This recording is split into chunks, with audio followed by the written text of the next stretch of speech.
A questão da origem do pecado é sempre um assunto muito peculiar, que passa pela mente dos homens desde os primeiros séculos. As perguntas são as mais variáveis possíveis. O que é pecado? Por que o pecado existe? Quem é o autor do pecado?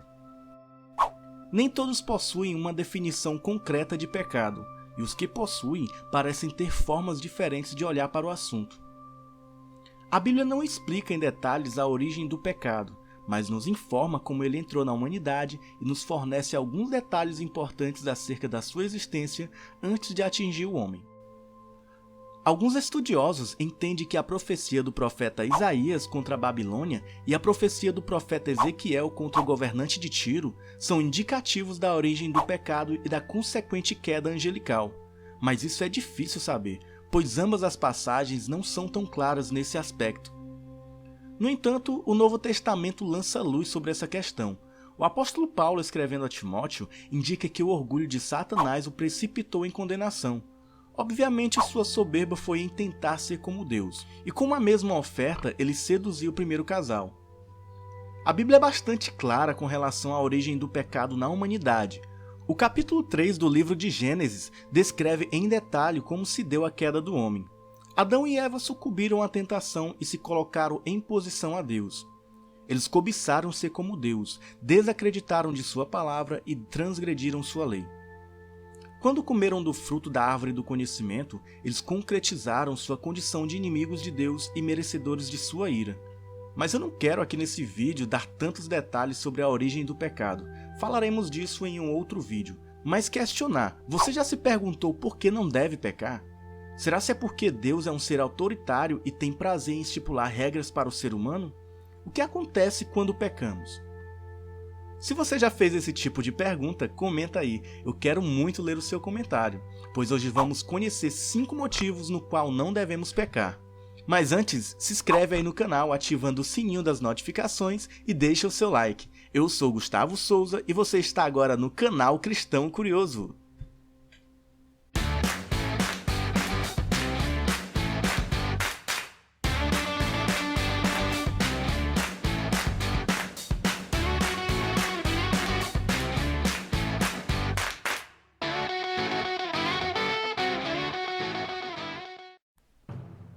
O pecado é toda ação que desagrada a Deus e confronta a sua palavra. Também são usados outros termos como rebelar-se ou passar dos limites estabelecidos, se deixar seduzir por coisas erradas e por aí vai. Você não encontrará na Bíblia uma relação do que é pecado e o que não é, seria uma lista interminável. Por isso ela apresenta vários conceitos sobre o pecado para sua autoavaliação. Sendo assim, somos capazes de discernir entre o que é certo e o que é errado. Nunca podemos esquecer que toda escolha tem sua consequência, seja ela boa ou má. O primeiro motivo na qual não devemos pecar é porque o pecado entristece a Deus. Nos tempos de Jeremias, o povo de Israel era apóstata. Na verdade, isso se manteve por alguns anos e os escritos de muitos profetas, para não falar da maioria, eram apelos para voltarem e arrependerem-se e advertência para o julgamento final. Infelizmente, o povo não respondeu a essas advertências. Ao ler alguns registros de Jeremias e Oséias, veremos a grande tristeza que isso causou a Deus. Deus estava muito triste com o pecado de seu povo, e Deus se entristece quando pecamos. O Novo Testamento nos diz claramente, e não entristeçais o Espírito Santo de Deus, no quais estáis selados para o dia da redenção.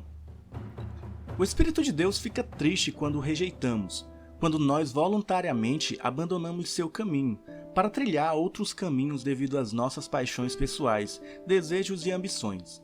E se você se entristece quando o seu filho ignora o seu amor e se afasta de você, quanto mais Deus.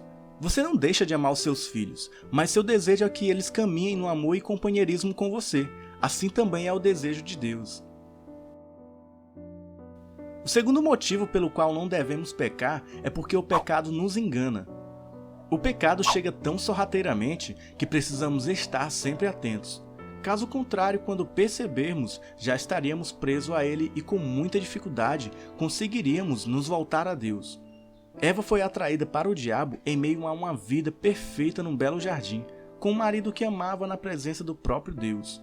O apóstolo Paulo esclareceu onde aconteceu o engano de Eva, na mente. O objetivo de Satanás no jardim do Éden era corromper a mente da mulher. Notemos como Eva foi enganada. Satanás seduziu-a com falsas promessas. O diabo disse: certamente não morrerão. Deus sabe que no dia em que dele comerem, seus olhos se abrirão, e vocês, como Deus, serão conhecedores do bem e do mal.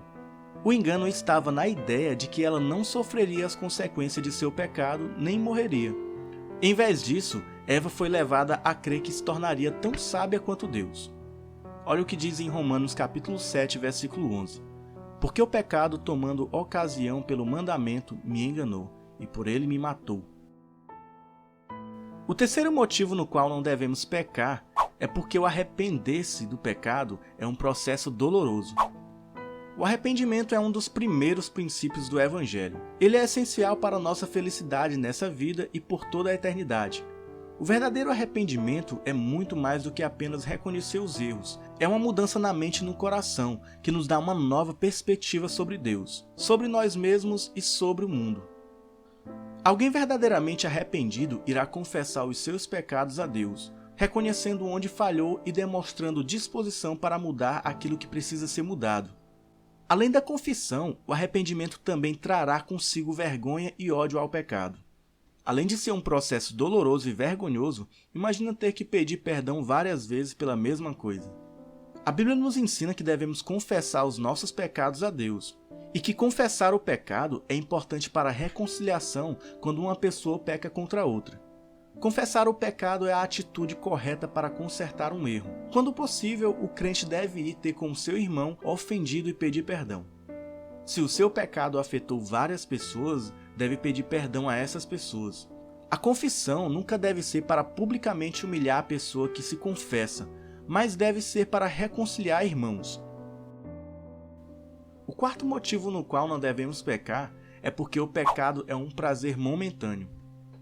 Tornamo-nos muitas vezes escravos dos nossos desejos sem ao menos percebermos. Pedro disse em sua segunda carta que nos tornamos escravos do que nos vence. Se o que nos vence é o vício, ele nos destruirá, seja em dívida, saúde, perda de emprego, família. Se o nosso vício é sexual, ficamos escravos do sexo libertino, exagerado e sem controle. Numa tentativa desesperada de aliviar todo o sofrimento, dar sentido, satisfação e significado à vida, as pessoas são induzidas a buscar prazer e satisfação em coisas fúteis, como a bebedice, drogas e prostituição, dentre outras coisas. A carne nos faz promessas vazias, como só hoje e paro. Não importa o que desejamos, sempre prometemos a nós mesmos que damos conta de parar. O Senhor declarou que nada impuro pode herdar o reino do céu. Nossos pecados nos tornam impuros, indignos de retornar à presença de nosso Pai Celestial e viver com Ele. Eles também trazem angústia à nossa alma. Na Bíblia, podemos perceber que o rei Davi viveu um prazer momentâneo quando se deitou com a mulher de Urias. O resultado foi uma depressão total. O quinto motivo na qual não devemos pecar é porque o pecado nos leva a mais pecados. Quando pecamos, é preciso que venhamos reconhecer que erramos imediatamente. Não existe pecadinho e pecadão. O pecado sempre será pecado. O que muda é a sua gravidade em nos ferir. Além disso, o pecado pode levar a outro, além de estar abrindo porta para mais situações piores. Quando criamos hábitos de cometer sempre o mesmo pecado, chegará um tempo em que ele ficará normal em nossa vida e comum, e o sentimento de arrependimento vai se distanciando. Ou seja, isso não será mais pecado para nós e passará a ser algo normal. O que aprendemos é que, embora o pecado entristeça a Deus, o mais interessado em não pecar deveria ser nós mesmos. Porque toda vez em que pecamos, somos nós mesmos que mais nos ferimos. O pecado é a ausência da bondade de Deus, e os mandamentos estipulados por Deus eu vejo como uma prevenção para nos livrar de um mal maior. Imagina só a mente de um homem ou de uma mulher que cobiça o cônjuge do próximo. Imagina só a dor e o sofrimento que é causado dentro de si, por não poder ter o que não lhes pertence. Imagina só a mente de alguém que procura roubar algo que não é dele ou dela.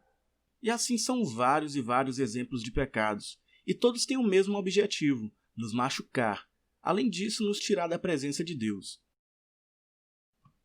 Eu tenho certeza, O pecado é o motivo de sua tristeza, e só Jesus lhe pode devolver a alegria verdadeira. É necessário que ele nos liberte desse mal, mate essa lepra e mude o nosso coração corrompido em um novo coração. Toda pessoa que pensa ser impossível que seus pecados lhe sejam perdoados, entra em desespero e torna o seu estado pior do que era antes. É preciso um arrependimento genuíno. Não há vida cristã sem arrependimento. Não há crescimento sem arrependimento. Não há possibilidade de ser luz e ser sal sem o arrependimento. Portanto, embora o arrependimento não seja um conceito valorizado na nossa sociedade e muitas vezes também não seja valorizado nas nossas igrejas, ele é um conceito e uma prática vital para nós. Sem arrependimento jamais teremos a Cristo, e sem Cristo jamais teremos a vida, pois ele é o caminho, a verdade e a vida. Se você gostou desse vídeo, então não deixa de compartilhar esse vídeo para mais pessoas. Deixe o seu comentário, eu estarei respondendo você, e não se esquece de se inscrever. Estamos chegando a quase 300 inscritos, então eu conto com a sua colaboração. Eu sei que não é muito, mas eu sou muito grato e estou muito feliz. E eu sei que futuramente estaremos com muito mais inscritos para a honra e a glória do nosso Senhor Jesus. E até o próximo vídeo. Tchau!